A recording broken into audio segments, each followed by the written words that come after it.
Voici le corrigé de l'activité documentaire numéro 8, décrire les mouvements d'une voiture.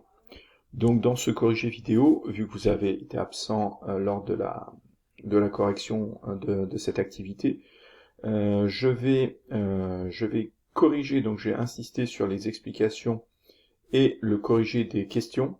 Par contre, je ne reviendrai pas sur les rappels et les documents à savoir. Je vous dirai quand est-ce que je les utilise, mais finalement vous avez déjà des vidéos concernant ces parties-là, donc je vous inviterai à les consulter. Donc décrire les mouvements d'une voiture. On a finalement une voiture ici. Alors pour décrire un mouvement, en fait, on va s'intéresser aux coordonnées des vecteurs, aux coordonnées de différents vecteurs, comme le vecteur position, le vecteur vitesse et le vecteur accélération, et c'est ce que l'on va faire ici. Quelles sont les caractéristiques du vecteur accélération, et finalement c'est la nouveauté. Vous avez déjà parlé en seconde du vecteur position, je vous explique dans 2 secondes ce que c'est, je vais faire un petit aparté. Le vecteur vitesse a aussi été vu, et le vecteur accélération, c'est donc une nouveauté de la classe de terminale, et vous avez fait l'activité pour tracer ces différents vecteurs. Donc finalement je vais aller très très vite sur ce petit rappel que je vais faire tout de suite. Donc finalement, si j'étudie le mouvement d'un objet qui passe par ces différents points, donc je vais choisir un repère. Hop, je choisis un repère au hasard, OXY, un repère en 2 dimensions. Et finalement, mon objet est représenté par des positions M0, M1, M2. Le vecteur position, ça sera donc le vecteur reliant l'origine du repère au point M0 ou au point M1 ou au point M2 et ainsi de suite. Donc on voit bien que ce vecteur position varie au cours du temps et aura pour coordonnées les coordonnées du point M0, M1, M2. Donc finalement, quand je dis que j'ai un vecteur position, c'est la même chose que avoir les coordonnées du vecteur position, c'est avoir les coordonnées du vecteur du point M0, M1, M2. Donc finalement, c'est juste une petite astuce mathématique pour ensuite faire des calculs avec des vecteurs. Ensuite, les vecteurs vitesse, vous les avez vus aussi, on en a parlé. Ces vecteurs vitesse, mais le vecteur vitesse au point 2, ça va être la distance parcourue M1, M2, divisé par la durée nécessaire pour parcourir cette distance, et on va tracer donc un vecteur vitesse qui va être tangent à la trajectoire, qui sera comme ça. L vecteur accélération, donc on a des liens avec tout ça, donc je vous laisse revoir l'activité où on a tracé les vecteurs, mais c'était juste pour faire ça. Un petit rappel peut-être sur les coordonnées d'un vecteur. Si j'ai ce vecteur qui est ici, le vecteur U qui est là, qui a finalement comme point de départ le point A et comme point d'arrivée le point B. Le point A a des coordonnées, que je vais dire XA et YA, et le point B a des coordonnées XB et YB. Et bien les coordonnées de mon vecteur U seront, donc on peut l'écrire de 2 façons, ça va être XB moins XA, c'est-à-dire finalement cette longueur-là, parce que XB c'est tout ça, XA c'est tout ça, donc c'est finalement de combien il faut que je me déplace sur l'axe des ordonnées pour aller du point A, pour l'axe des abscisses, pardon, selon l'axe des abscisses, pour aller du point A au point B, donc XB moins XA, point virgule, et ça sera YB moins YA, c'est cette longueur moins cette longueur, c'est-à-dire celle-ci, YB moins YA, et ça correspond finalement de combien il faut que je monte, ou descende d'ailleurs, pour aller du point A au point B. Donc c'est cette longueur-là. Donc voilà pour pardon, pour les coordonnées d'un vecteur. Donc maintenant on a ce qu'il nous faut pour pouvoir commencer. Allons-y, je retourne donc sur mon activité, et j'ai 3 phases du mouvement. Donc j'ai une voiture qui avance en ligne droite, ensuite qui va tourner, et la 3e phase du mouvement, on avait dit que je diminue la taille de mes activités, donc on va l'oublier. Donc il va nous falloir 2 axes pour étudier ça, donc je vais voir comment je peux faire, donc hop, je vais essayer de faire ça avec ça. Donc je vais choisir un axe, finalement, OX qui va être comme ça, et un axe OY qui va être Ah non, excusez-moi, le axe OY est vers le haut, hop, il va être comme ça. Donc c'est repéré ici, donc on vous le dit ici, pardon, voilà, on vous le dit là, on a notre repère qui est choisi comme ça, et qui est placé donc à l'origine des repères, c'est-à-dire il est placé ici, donc à la position initiale de la voiture. Donc finalement, au départ, la voiture va se déplacer sur l'axe OX, et après, il nous faut l'axe OY. Pourquoi? Parce que après la voiture, vu qu'elle va tourner, eh ben, elle va se déplacer bien sûr sur un axe des X, mais aussi sur un axe des Y. Donc il nous faut tout ça pour pouvoir étudier le mouvement.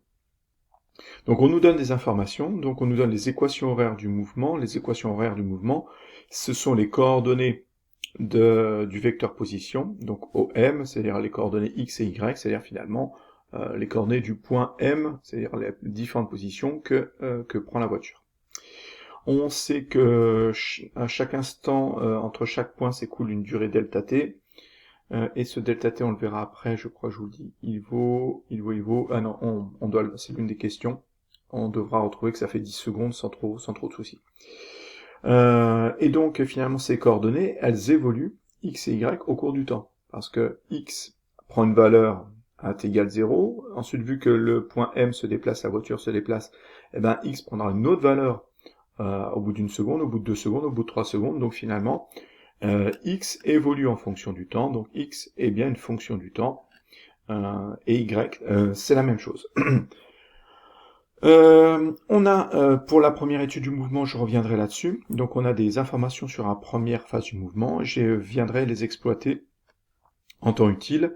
Les coordonnées d'un vecteur, j'en ai déjà parlé, en tout cas la norme, donc des petits rappels sur les vecteurs, je vous laisserai regarder la vidéo correspondante. Ensuite, quel est le système étudié? Et dans quel type de référentiel étudie-t-on le système? Le système étudié est la voiture. Le référentiel est terrestre, muni d'un repère centré sur la position initiale de la voiture.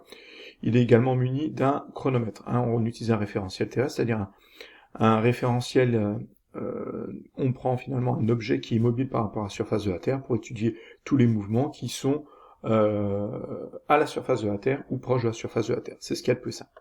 Je vous invite à revoir le document de rappel sur les référentiels, et la notion de système, etc. Sur la chronophotographie du doc 1, repérez les 3 phases du mouvement. Quelle durée s'écoule entre 2 positions successives de la voiture? Donc, on nous dit dans le document 2 que finalement les 2 premières positions de la voiture sont superposées. Donc finalement, quand je reviens ici, à ce point-là, au premier point, va correspondre finalement 2 positions. La position à t égale 0, la position à t égale 1. Alors 1, je ne sais pas encore, ou t1, pas t égale 1, mais t1. Et ensuite, je n'ai qu'à compter le nombre de positions qu'il y a entre ici et ici, pour déterminer le nombre de secondes le nombre de positions qu'a pris ma voiture, et on va compter qu'il y en a 10.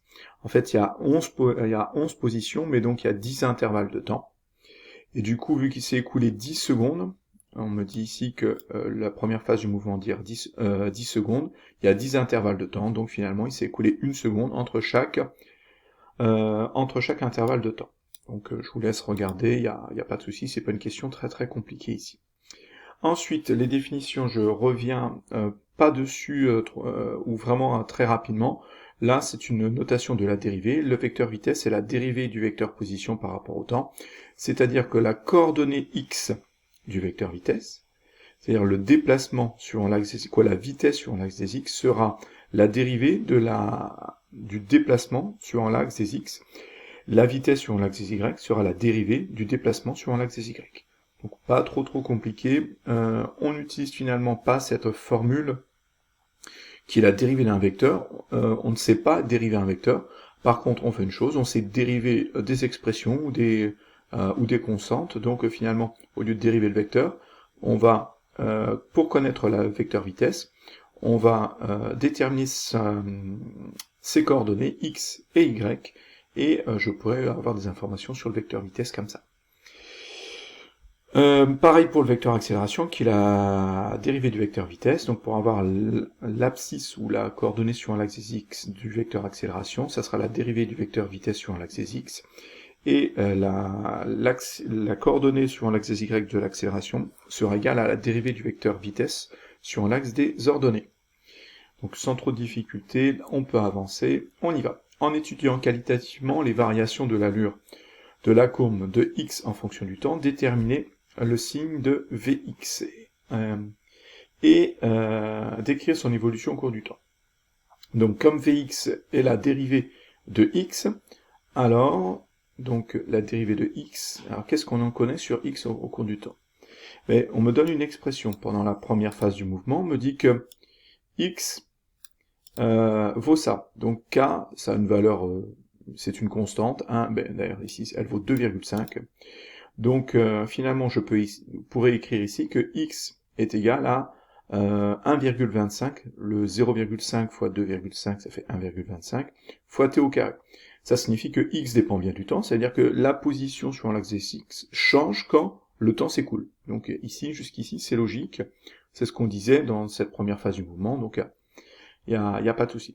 Par contre, y est égal à 0, elle ne dépend pas du temps, ça signifie qu'il n'y a pas de déplacement durant cette première phase du mouvement sur l'axe des y. Ce qui est logique par rapport à ma première phase, vu que mon axe des x, je rappelle que mon axe des x est comme ceci, et que mon axe des y, alors je suis désolé, je fais ça avec la souris, donc c'est pas très droit, mon axe des y est comme ceci, et comme ma voiture se déplace finalement le long de l'axe des x ici, il n'y a pas de déplacement sur l'axe des y. Donc c'est tout à fait logique que y soit égal tout le temps à 0 pendant cette première phase du mouvement, et que x va prendre des valeurs différentes. Donc jusqu'ici, il n'y a pas de souci. On me donne justement un graphique de l'évolution de x, donc de la position de ma voiture sur un axe des x en fonction du temps, et j'ai cette courbe-là qui correspond finalement à la représentation graphique de ça. J'ai x le temps, donc c'est une simple construction graphique. Je remplace t par 0, j'ai un point là, je remplace t par 1, je fais mon petit calcul, j'ai une ordonnée, et ainsi de suite. Donc par construction graphique de cette expression, je retrouve ce graphique. Donc, deux façons de faire ici, et ça va correspondre aux deux définitions de la dérivée qu'on va utiliser. Donc je vais tout de suite faire ces deux expressions, ces deux formules. Donc, excusez-moi. Voilà, je regardais le temps parce que la vidéo est limitée à 15 minutes, et là je vois qu'on arrive à 12 minutes de vidéo, donc la suite arrivera dans d'autres vidéos. Mais j'ai le temps de vous donner les deux définitions que nous allons utiliser pour que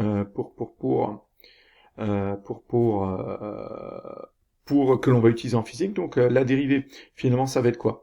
Eh ben la dérivée, je vais simplement dériver cette expression, prendre cette expression et la dériver. Ça signifie que je vais la faire, on va pas attendre plus longtemps. C'est-à-dire que j'avais x qui est égal à 1/2 fois k fois t au carré. Pour faire simple, je vais remplacer dans un premier temps le 1/2 par 2,5, ça fait x est égal à 1,25 fois t au carré. Et la dérivée de x par rapport au temps, ça signifie que ça c'est notre variable, ça va être 2 fois 1,25 fois t, c'est l'expression que l'on a, c'est l'utilisation des expressions mathématiques. La dérivée, sachant qu'en mathématiques, on aurait plutôt, je vais le faire en parallèle en rouge, donc ça serait y ou f de x, pardon. F de x est égal à 1/2 fois k fois x au carré, parce qu'on dérive par rapport à x ici. Donc f' de x serait égal, en remplaçant ça par 2,5 de la même façon, j'aurai 2 fois 1,25 fois x. Sauf que nous, ce qui varie, c'est le temps, ce n'est plus x. C'est le temps qui s'écoule. C'est ça qui nous permet finalement d'étudier un mouvement. On étudie un mouvement lorsque le temps s'écoule. Donc ce n'est plus x la variable, c'est le temps. Je vais arrêter sur cette vidéo et continuer sur une autre vidéo les explications avec la deuxième définition de la dérivée que nous allons utiliser dans cette activité.